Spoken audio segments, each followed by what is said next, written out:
Welcome to Man Does Tech, where I solve the problems you didn't even know you had.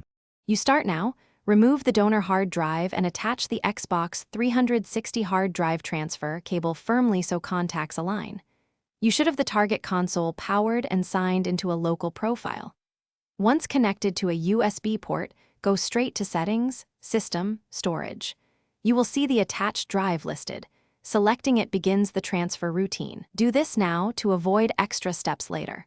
Preparing saves and confirming target storage frees you from interruptions during the copy. You now control the transfer selection.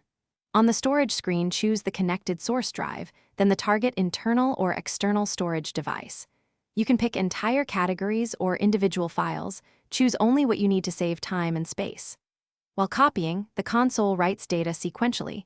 Interruptions can corrupt files, so make sure the console stays on and avoid unplugging the cable.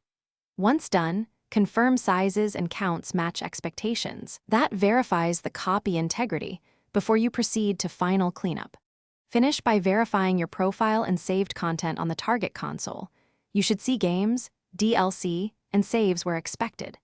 Sign into Xbox Live to restore licenses and enable redownloads. After confirmation, safely remove the transfer cable and reattach the drive to its original bay if needed.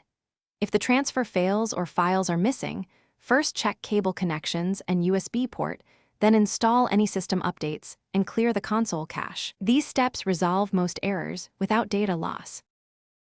Thanks for watching. If you found this helpful, don't forget to like and subscribe.